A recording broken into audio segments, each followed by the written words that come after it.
Recently immigrated to Scotland. Can you comment on the Prime Minister's recent suggestion that the UK risks becoming an island of strangers with a Scottish perspective? Thank you, Jacqueline. The Prime Minister's comments came as he unveiled a crackdown on immigration, promising to cut net migration and tighten every part of the system. Melanie Ward, do you agree with the language on this, that the UK risks becoming an island of strangers? Is that the right thing to say?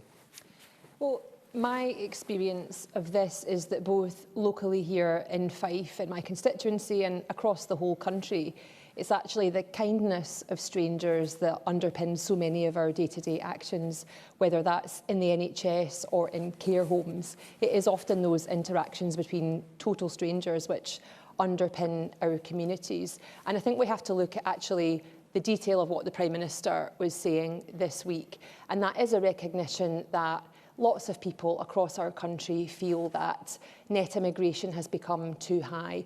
Under the Conservative government over the last 4 years, net immigration quadrupled, and we have to get to a place where our immigration system is well managed, where people who do have a right to be here because they are fleeing war or persecution are treated humanely and get quick decisions about whether or not they have a right to be here. And if they do, they are welcomed here, and if they don't, then they are quickly returned back again. People don't like to see chaos and boats crossing at our southern borders, and that's why the government has taken so much action to return over 20,000 people and get decisions much more quickly. 900 arrived just in the last few days across the Channel. Keir Starmer promised to smash the gangs. That's not happening, is it? It's beginning to happen, and that's why the only way to do this, there aren't quick fixes to this. We have to work with international partners to go back to the root of this. That's about working with lots of countries in Europe to try and tackle it. But what we also have to have is make sure that our economy can function properly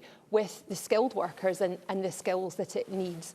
And we have a real life example of that here in Fife, where we have a major defence company. We've got more investment coming into the defence industry because of the Labour government, because we're living in such a dangerous world. That's the right thing to do. But because of the SNP Scottish Government's long-time underinvestment in our skills, here in Scotland we have 84,000 young people who are not in education, employment or training. They should be getting skilled up to do these well-paid, really good defence jobs. Rather than migrants. And instead, we're having to bring workers in internationally. Okay. I don't think that's a sustainable situation, and it's not good for our young people. All right, let me hear from the audience here. Man in the white T-shirt in the end of the row. Yes. If Keir Starmer's smashing the gangs, he's starting to. Patrick went across there from JB News just the other day and went round and done blatant show what is actually happening across there. How many gangs has he smashed? How many people has been arrested? OK. All right, let me pick up on some of these points. But the man on the back row as well. Yes, on you go. Hi, the question was about Keir Starmer's language, not about immigration. Yes. Yeah. And I don't think the SNP have got any control over immigration. That's Westminster. That's a very good point. Yeah, well, but you want to have control over aspects of it, don't you? Well, absolutely. And you've written to Keir Starmer about this. Yes, I did, and I'll come back to that very point in a second. But first of all, to get to Jacqueline's question, Keir Starmer's language and use of language was a disgrace, and let's make no bones about that. The Prime Minister or his speechwriter, whoever it was channeling Enoch Powell from 1968. And just remember, there are some people in the audience who will remember, Enoch Powell was sacked the next day by Ted Heath for using that language. So that's how bad it was.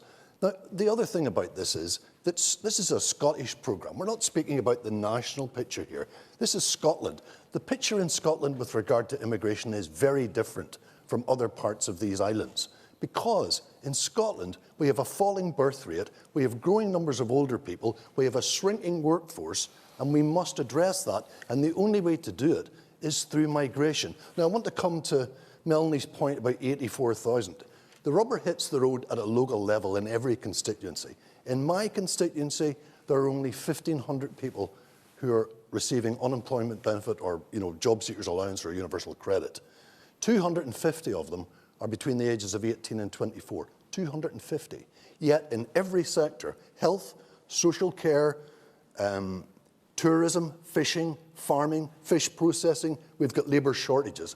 How are we going to fill that with 250 young people in my that's the new constituency? constituency. But across Scotland, there's 1 in 7 young people are not in education, employment or training at the moment. What about them? It's not as simple as just to say those people are sitting at home twiddling their thumbs. There are different facets to that. Some of the people who are claiming those benefits are actually in part-time employment.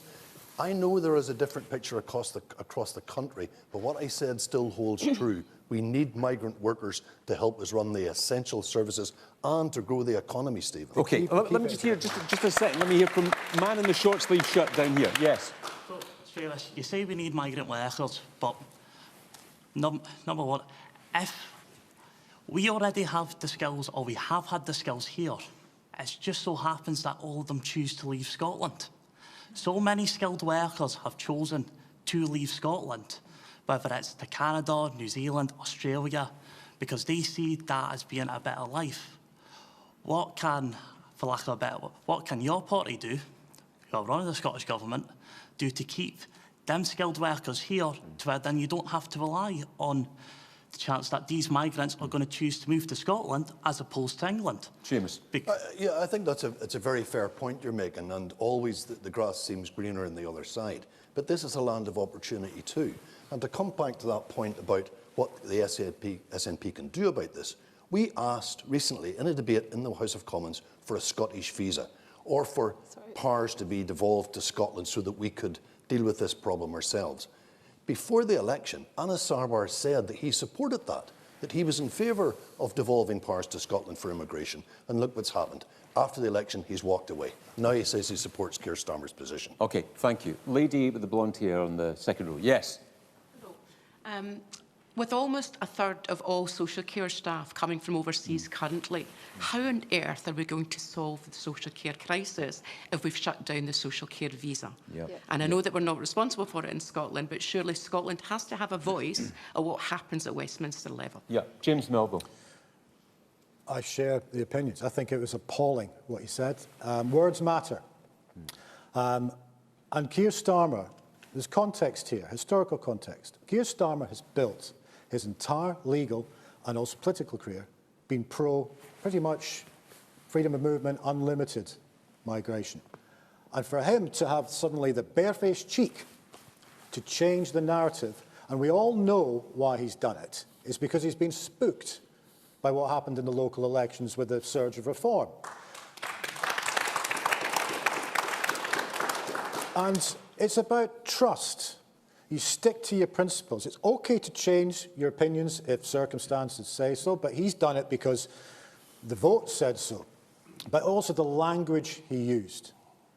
Well, Britain has been built in many ways, especially since the 1945 post-war settlement, on the benefits of aspects of migration, going back to Windrush communities and so on. There is also, on the other side of it, a debate to be had about the levels of net migration and the cost to the taxpayer of the hotels, of migrants. It is possible to have all those views at the same time. But we have a Prime Minister who's, quite frankly, using language, and also in his X feed, social media feeds, where he's sounding like a cosplay version of a reform politician. And considering where he stood on immigration for the last 20, 30 years, I find that disingenuous. And is it any wonder that the public, even those within his own party now, are coming out and saying, well, what do you actually stand for? Melanie Ward, is that